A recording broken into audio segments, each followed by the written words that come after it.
Welcome back, Mosh Pit Podcast. We are here with Perfect Nightmare in Modesto at Persuasion Brewing. And how you guys feeling today? Feeling good, man. Excited Feeling to good? play tonight. Hell yeah. Awesome. And I want us to start off with going like, what was your first show as Perfect Nightmare? Ooh, what a throwback. Yeah. That's you too. Well over 10 years ago. Yeah. First show as Perfect Nightmare. Man, I remember our first show together, but we were under a different name. We were under a different name. It wasn't really Perfect Nightmare yet. I think Perfect Nightmare first time was like Gallo Center, no? Maybe? Maybe. It's really hard to remember. We were a part of this program called VMI, or Valley Music Institute, where like bands were put together and then you would go and play like 3 shows every couple months. So like it's we did a lot of those, so like it's hard to remember. Yeah, I'm not even gonna lie to you. One of our first like actual local shows outside of that, it was Jamestown. Yeah, it was the Gypsy Shack. It was the Gypsy Shack in Jamestown, Yeah. which Oh, yeah. is no longer there. I think that's the one we should count. Gypsy Shack in Yeah, Jamestown. I was thinking that one. Yeah. And what I love to ask is, ask every single band, what was the craziest mosh pit you've been in or seen? That I've been in, man, I was at Aftershock for Slipknot, and I saw someone just get knocked out. Like, someone just got punched right in the face. Which year was it? 2015? Yeah. 2015? Yeah, dude, someone just got knocked out. And then at, like, one of our shows, someone did a backflip in the middle of a pit once. I thought that was pretty cool. Craziest mosh pit moment at one of our shows.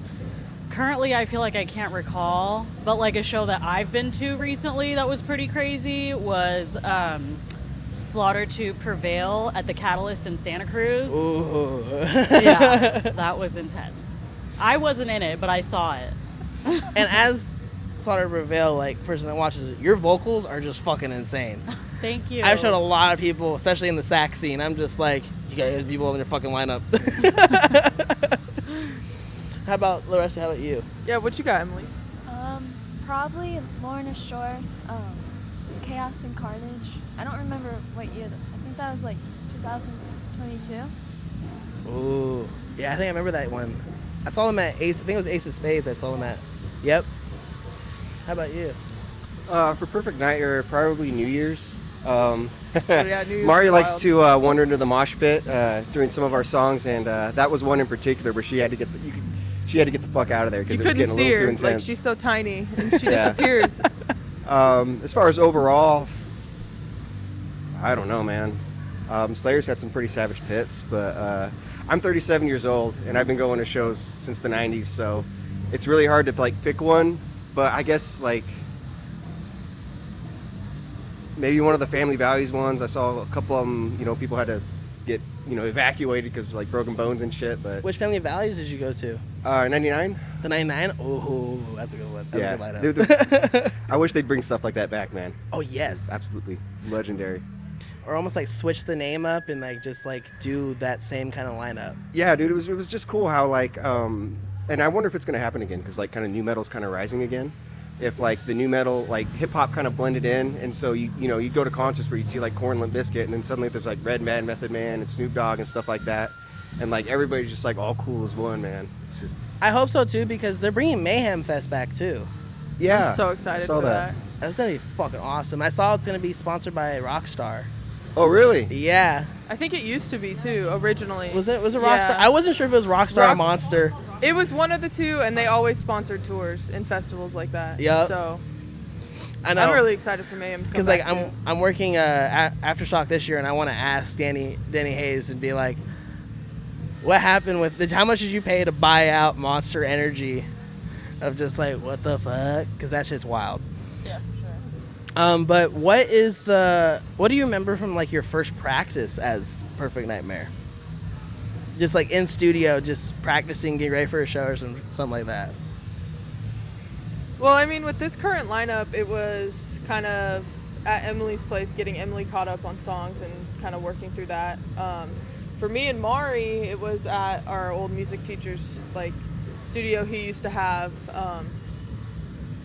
I don't even know. I think the first song we played together was Man in the Box, right? Alice in Chains? Yeah, we did a lot of different covers. We did Man in the Box, Alice in Chains. We did Marilyn Manson, Beautiful People. We did Nirvana, we did Ozzy, we did Black Sabbath, Metallica. We did a lot of stuff. Pantera, yeah. So that's we spend a lot of time learning songs together.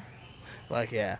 And like, what, other than music though, what is your hobbies, like, other than music? I'll go first. I love asking this question. It's the best. I crochet a lot. Like, I Crochet? make like little stuffed animals. I crochet a lot. I play video games, and I like to read a lot. Oh yeah. What about you, Emily? I can't think of anything right now. Probably shopping. That's a good hobby. That's a good good answer. I like to do my nails. I do nails. I would one day like to have my own nail polish line. So that's one of my big hobbies other than music. Video games, noodling on the guitar. I'm an artist, so photography, it's a hobby. I don't know. I got like a million things I do, so it's just kind of like, what do I want to do today? Do I want to do it on the guitar? Do I want to like create art? Do I want to go fishing? Do I, do I want to wander over to the beach? So it's like, I guess it depends on the time of year and the mood I'm in. Hell yeah. But I consistently, probably guitar and video games. Guitar and video games? Yeah, I get video games a good amount. I've had deep conversations about video games where it just took up most of the podcast. They just like talk about Call of Duty or Fortnite or something like that. Okay. It's just like, but hey, I love playing video games too. It's a fucking fun thing to do, especially taking your mind off reality. Yeah. But it's a new question I thought of when I was high as fuck, but what would 10-year-old you tell yourself now if they saw you now like playing and doing live shows and shit?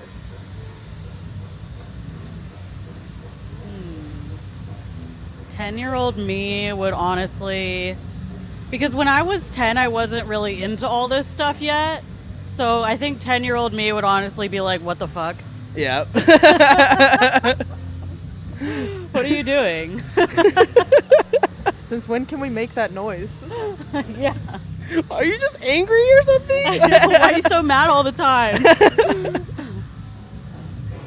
I think for me, I always wanted to be in a band playing shows and doing things. So I think I'd be really like look up to myself and feel really proud of myself and where we are and where we're going. And just feel like we've made it a little bit and we're getting to a better spot too.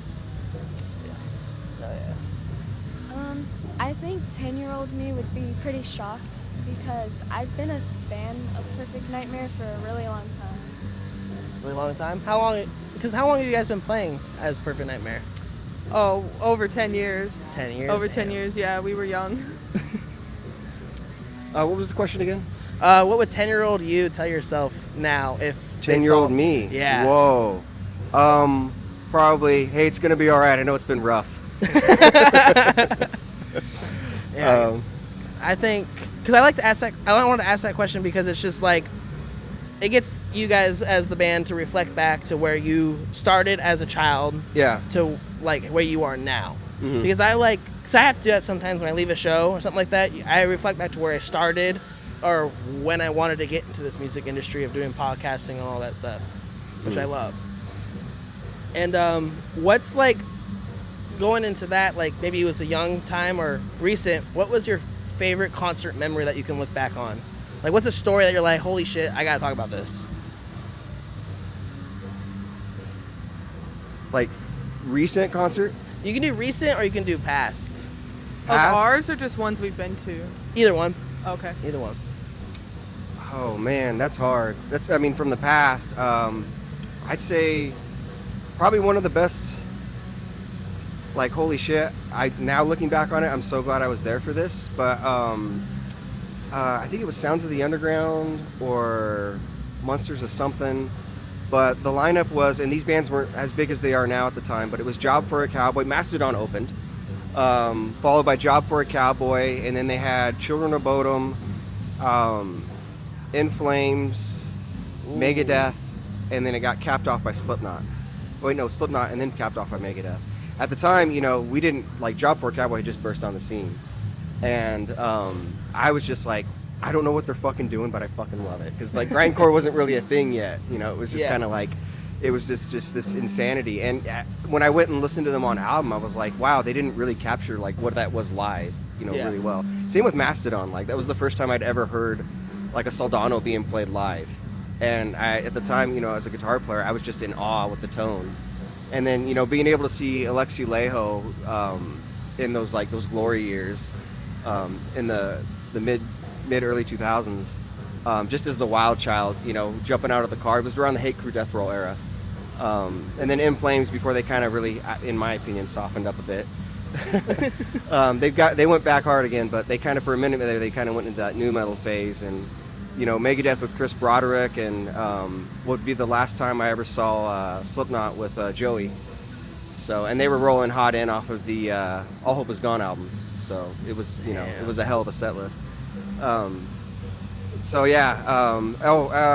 Probably I saw Dio right before he died too. I got lucky on that one. That's fucking awesome. Testament open, Motorhead. Brett, he said one, dog. Yeah, but like he said one, bro. I joined Pick the military shortly after that one. And while I was in basic, I found out that Ronnie James Dio had died, and I was like, holy shit! I just saw him playing with Heaven and Hell like 3 months ago. Like, what the fuck happened? That's fucking wild. But I can go on and on. I'm gonna pass it over to Mari. Can you repeat the question? What's a concert memory you have from like recent or the past that is just like steps out into like the spotlight that you just remember that you love?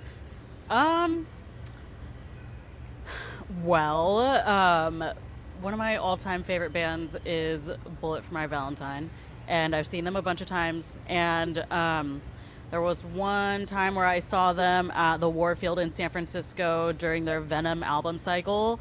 Where I had like the meet and greet and everything, and I got to talk to them and everything, and just being able to be there, be in the front row, and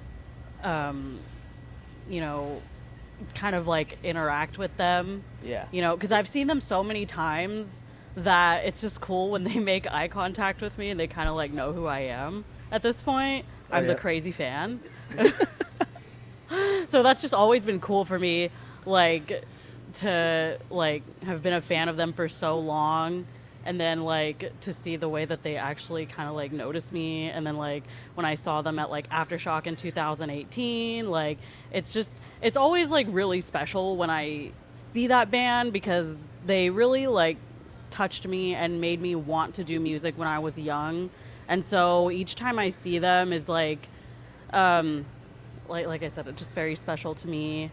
And I've seen them a bunch of times, and I know like they do get a lot of hate sometimes, but I don't care. So, just anytime I get to see that band is just incredible for me. And every time I see them is like the first time, honestly.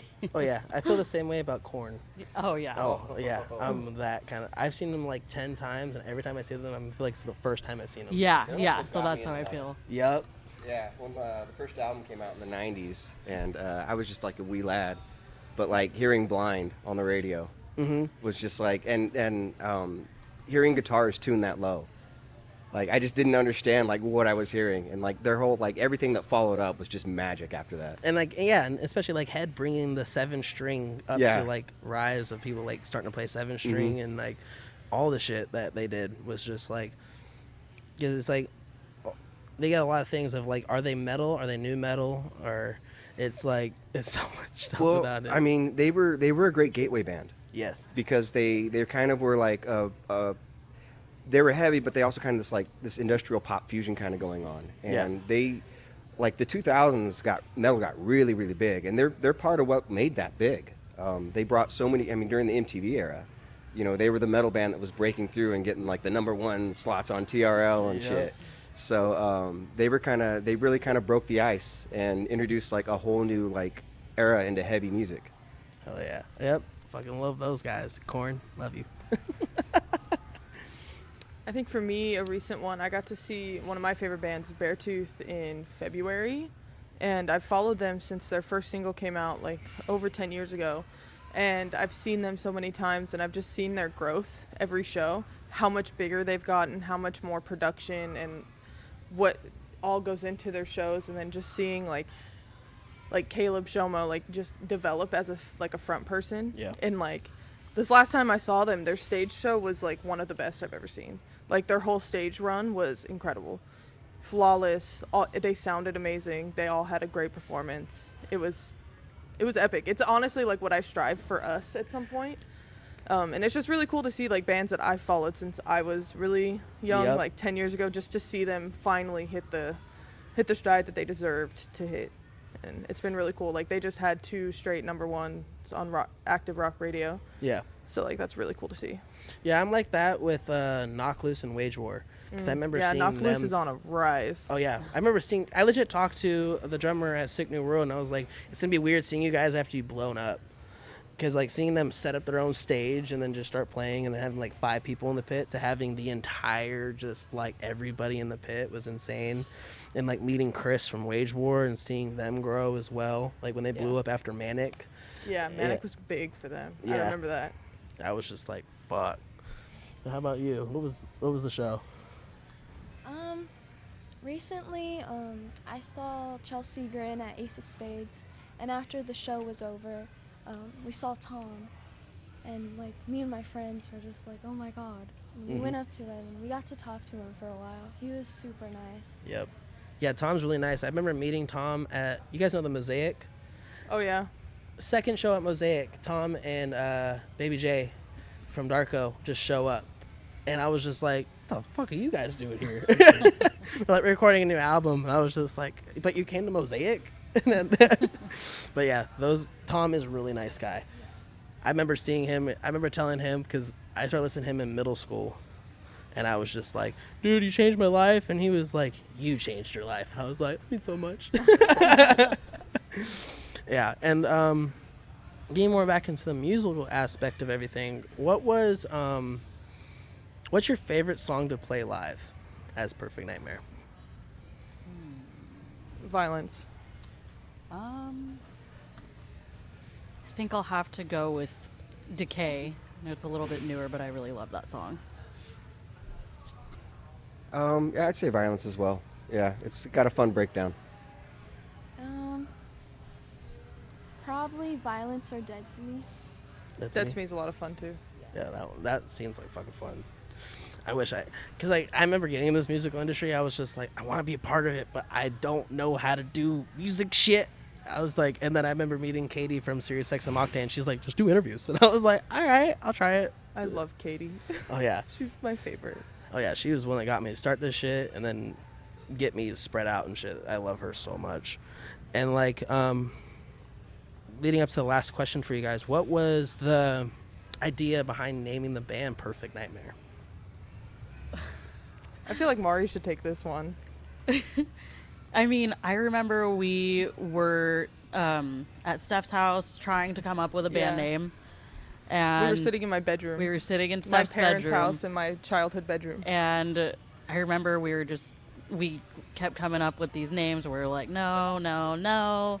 And then I remember she had a bookshelf in there with a bunch of books on it. And I can't remember for the life of me, like, what book title I saw or what. But I remember looking at the books and then just saying Perfect Nightmare. And it stuck. Yeah. Yeah, I wish I remembered what book it was. I don't either. have no idea what book it was, but Yeah, but that's literally what happened. that's what happened. That's how we came up with the name. It gives me the same vibe. That's exactly what happened with He Is Legend. Uh-huh. That's exactly what it was. It was a book title that they read. They got more philosophical with it. They're like, yeah, it's more like that. I was like, yeah.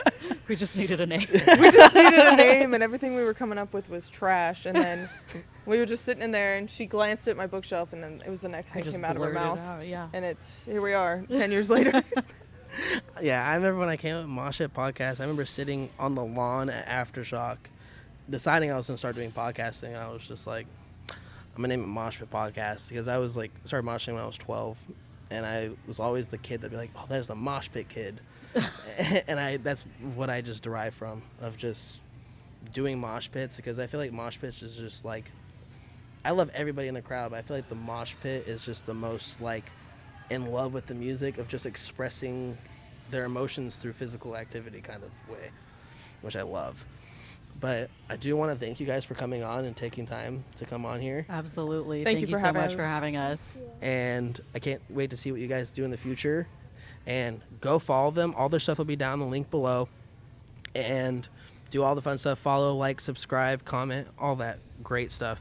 Check out all their music because her vocals and their instrumentals are just fucking insane. And we'll catch you next time, Mosh Pit. Later.